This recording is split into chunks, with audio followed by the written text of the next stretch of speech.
Hey there, thanks for tuning in for the top 7 rock cuts of the week. Here's a look at the rocks that we'll be checking out. We've got a variety of colors and patterns going on here, as well as some surprises, which I'm excited to show y'all. All the rocks were found in northern Nevada. Thanks again to all the current subscribers, and if you're new to the channel, thanks for tuning in, and please consider subscribing. All right, let's go ahead and get started. First up, we've got a cool one. So you can tell from the outside already, it's a little bit different.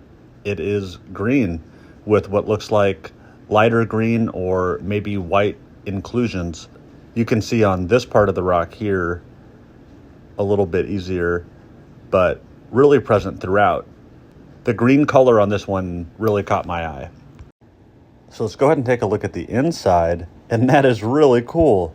So, wow. The inclusions are a lighter color, ranging from white to light green. The rest of the rock is a fairly uniform darkish green color. And then we have a couple other inclusions that are darker colored or just different colored. So let's take a closer look here. I'm really not sure what these inclusions are. They don't look like rock inclusions to me. They almost look like maybe fossil inclusions of some sort. Some really interesting patterns. Here's one of the halves under a brighter light, and you can see a little bit more. So there are some darker colors going on, but the majority of the structures in there are a white color almost. Very, very interesting. And a nice green for Happy St. Patrick's Day.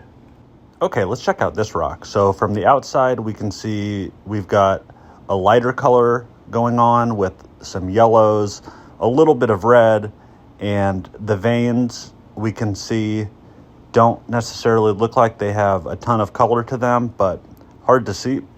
Let's go ahead and take a look at the inside, and that is really cool. So this is a unique one. We've got yellowish tan color that most of the rock is. It gets a little bit darker in the center, which almost looks like a clenched fist on not this half so much, but the other half. And the veins are actually mostly black is what they look like. There's some red color in the upper left-hand portion of this rock, and as well as the lower left. And then there's some almost purple color going on throughout the rock too. Very cool. Here's that other half. I have it kind of upside down, but the veins on this are really cool, and the color is very neat too. The kind of purple and tan is not a combination I see very often. Okay, let's check out this rock. So from the outside, you can see we've got some interesting colors showing, from dark red at the bottom to kind of a lighter red at the top, and then maybe some yellow or orange going on in the middle. From the outside, I thought that the inside would hopefully look like this, but a little bit brighter. So let's go ahead and take a look. And the pattern is a bit nicer than we could see on the outside. Actually, there's quite a bit more variation in color, and the banding is really nice. The way that I'm holding it here kind of looks like a rainbow. Very pretty. Let's take a closer look at the individual halves. I have under a little bit of a brighter light here, but the color is ranging from a dark red at the top and then really almost to a black there in the center eye where it's so saturated, and then lighter bands of yellow and red over the rest of the rock. But really, really pretty. And a really nice material. I would call this a dark banded Wonderstone. Okay, let's check out this rock. So from the outside, what caught my eye was that it had kind of a brown and clear kind of crystal waxy appearance going on. So it definitely looks a little bit different than most of the rocks that I find. So I thought it would probably be interesting on the inside. And it is really pretty. Okay. So we have some of that brown color that does carry through to the inside, but a lot of it is actually clear, and there's kind of a darker area there on the left-hand side and then right-hand side of the rock on the right. And when I put a flashlight to this, most of it lights up except for that darkish area, which is on the upper right here.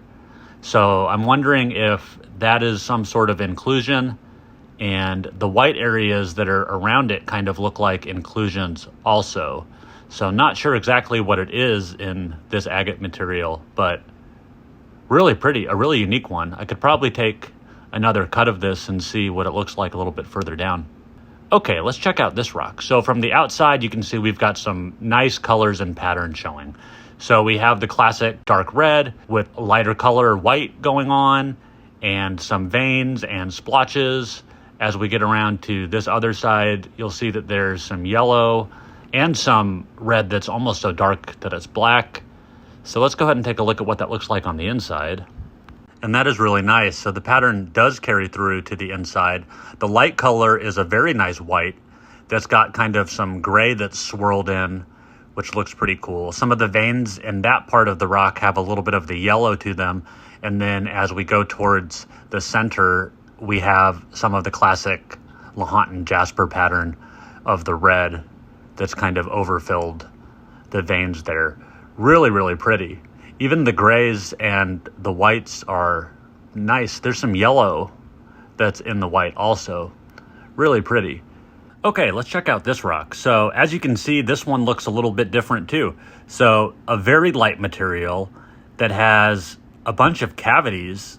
And on this side, there's a very large one, which I thought was interesting. So with the color and the features, this one just really stood out to me. But enough about the outside, let's take a look. And that is really pretty. Wow, that's a lot different than what I thought it was going to look like.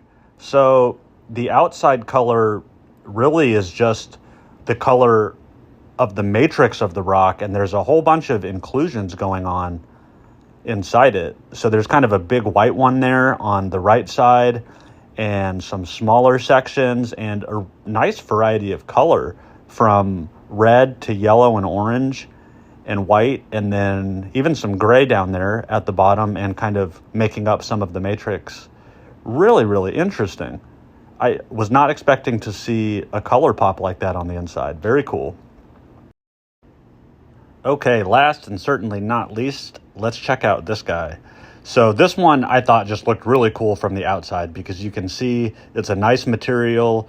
There's a lot of color showing through, red and pink and yellow, and it just looked like it would be a nice, vibrantly colored rock on the inside. So let's see if it does carry through, and very nice. So this is a really pretty rainbow Wonderstone that we have here. So there's kind of an eye that's in the upper section towards the center of both halves that you can see the really fine banding kind of coming off of, and then it spreads out a little bit as we get into the other section. And then the bottom of it is almost blank, almost gray or just white, and then the veins are filled in a nice deep red color as well. Take a look at the other half here. But very pretty, a very nice rainbow Wonderstone. It looks about how I hoped it would look from the outside. So that's not always the case, as we've seen with some of them, but this one it is, and it's a really solid material as well. Very nice. All right, that's going to do it for this week. Thanks so much for tuning in. Please let me know what your favorites were down in the comments and any thoughts that you might have. Again, all these rocks were found in northern Nevada by me. If you're not subscribed to the channel, please consider subscribing if you made it this far. And thank you to all of my current subscribers. I will see you next week.